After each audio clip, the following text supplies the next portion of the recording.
A continent of rich history, culture and resilience, yet shadows of external influence have long danced on its soils, shaping destinies and altering paths. In the heart of West Africa lies Burkina Faso, a nation shaped by revolutionaries and soldiers. Two captains, decades apart, have risen to challenge the status quo. Thomas Sankara and Ibrahim Traoré emerge as symbols of defiance against neocolonialism. Their story, though decades apart, intertwined in narrative of revolution and the quest for true independence. In the early 80s, Burkina Faso, then known as Upper Volta, was a nation grappling with poverty and the lingering chains of neocolonialism. Amid this backdrop, a charismatic young captain, Thomas Sankara, rose to prominence with a vision of self-dependence. He captivated the heart of many, but his ascent was not solely by the will of the people. Intricate political maneuvers and alliances played their parts. In August 1983, Sankara, then a 33-year-old captain, was appointed prime minister, but was quickly arrested due to his outspoken nature of criticizing French neocolonialism.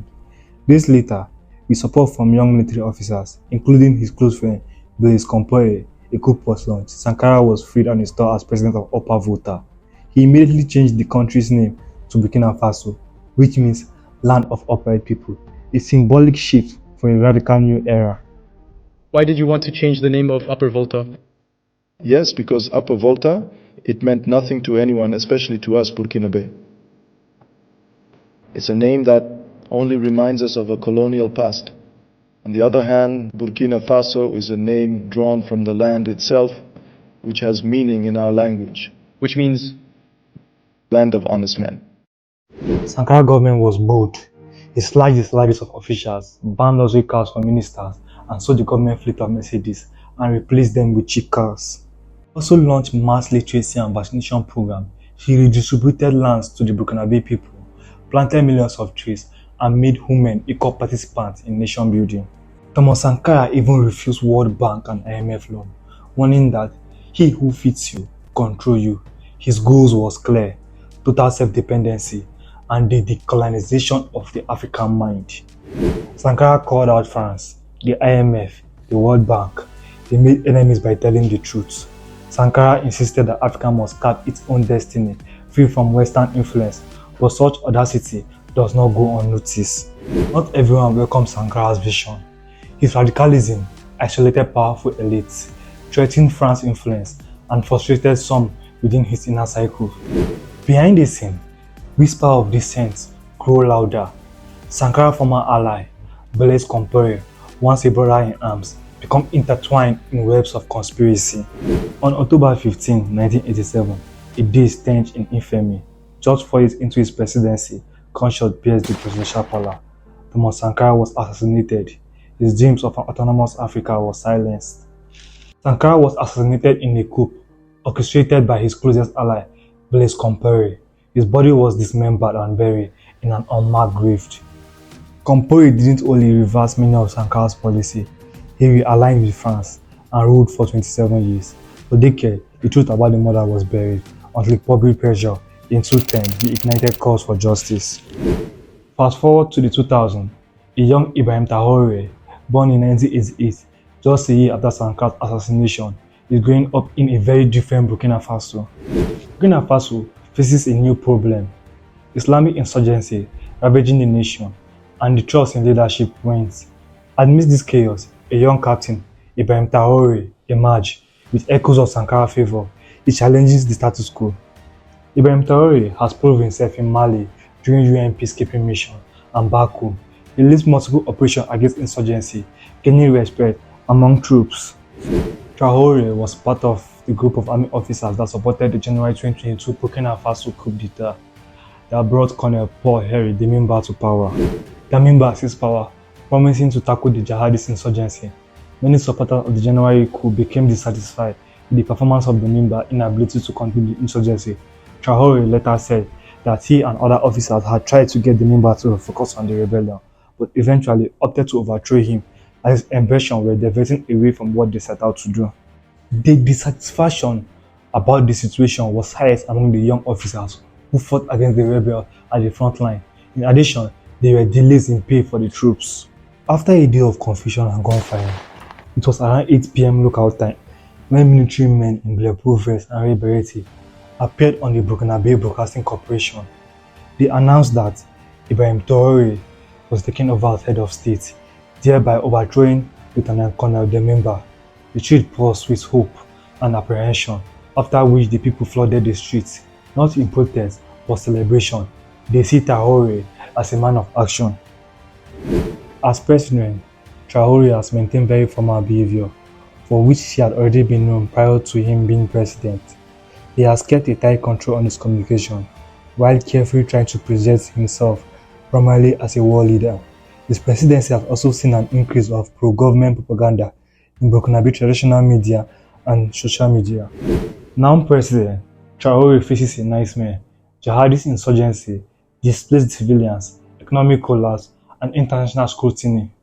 But the path to autonomy is filled with obstacles. France, the former colonial power, watching its influence wane, as Traoré government distance itself. Accusations fly as Traoré alleged France complicit in destabilizing efforts with base in neighboring Benin and Ivory Coast, purportedly supporting insurgent activities. Although recent French government has sought to distance themselves from Franc-Afrique, but there are constant reminders of the problematic relations between France and French business in Africa. French colonial rule established political systems designed to extract valuable resources while using impressive strategies to retain control. 7 of the 9 francophone states in West Africa still use the CFA franc, which is pegged to the euro and guaranteed by France, as their currency, a legacy of French economic policies toward its colonies. So did British rule, but what was different about France's rule in Africa was the extent to which it continued to engage in the politics and the economy of its former territories after independence. Worse still, the relationship between French political leaders and their allies in Africa was often corrupt, creating a powerful and wealthy elite at the expense of African citizens. France also forged defense agreements that saw it regularly intervene militarily on behalf of pro-French leaders to keep them in power. In many cases, they strengthened the hand of corrupt and abusive figures, such as Chad former President Idriss Déby and former Burkinabe President Blaise Compaoré, creating additional challenges for the struggle for democracy. Simultaneously, ECOWAS are pressuring Burkina Faso for a swift return to civilian rule. However, Traoré, alongside Mali and Niger, perceived ECOWAS' stance as overreaching, leading to their collective decision to exit the regional bloc, a move with profound implications for West African unity. Traoré challenges aren't solely external. Within his rank, Chariot on April 2005, a plot unfolds. Descent officers, some operating from exile in Ivory Coast, plan a direct assault on the presidency. They are aimed to sow chaos and dethrone Traoré, but the plot is uncovered, arrests are made, and the coup is thwarted. Seeking support, Traoré's government turned eastward, inviting Russian paramilitary groups like the Brigadier Bear to boost security. Their presence is both a testament of Burkina Faso's shifting alliance and a signal to the West. Thomas Sankara once said, "You cannot carry out fundamental change without a certain amount of madness." Ibrahim Traoré too dares to be different, walking in tightrope between liberation and risks. Only history will determine if he walks in the footsteps of Sankara. Captain Ibrahim Traoré's leadership is still unfolding, with the weight of history and the legacy of Thomas Sankara casting long shadows. And if we are cowards, our children will ask us questions. Imagine if in Burkina we refuse to fight and we accept to submit to live in slavery. Tomorrow our children will grow up. They will ask questions. Were our parents cowards to leave us in slavery? Whether we are alive or dead, we will feel it. The coward is afraid. And the imperialists have understood. They try to instill fear in the leaders so that you become cowards. Because when you are a coward, all other vices can arise. They do everything to make us afraid. They come into our palaces. They threaten us directly or with veiled threats. Of course, we respond as we should. They always take examples. They will tell us, Thomas Sankara tried to do it like this, but where is he? He is dead. The Haitian president, he tried to do it like this. Where is he? He is dead. Gaddafi tried like this. Where is he? He is dead. These are the veiled statements made to us to instill fear. And then we also often see some young people trying to follow in the footsteps in a different way. You can hear them say, such a person ruled like this, he has the sepulchre. Such a person ruled like this, he is in prison. All this to try to scare us, to make us cowards. I think they haven't understood something. When we say the homeland or death we shall overcome, it's not just a phrase, it has its full meaning. We are not afraid and we will never be afraid. We will continue our struggle.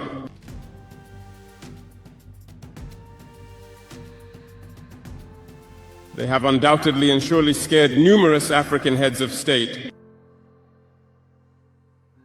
You often see, when we speak or when we have the opportunity to be in certain situations abroad, we often make statements to call on African heads of state to wake up, take care of our youth, to be able to initiate our real development.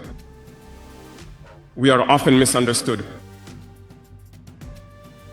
Some have responded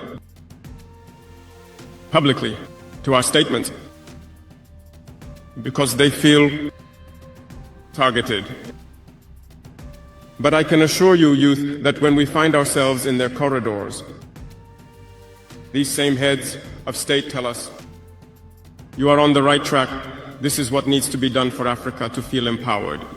If this documentary sparked a reflection in you, like and subscribe for more. Comment below, is Ibrahim Traoré the second coming of Sankara, or is he facing an entirely different fight? Until next time, stay informed, stay curious.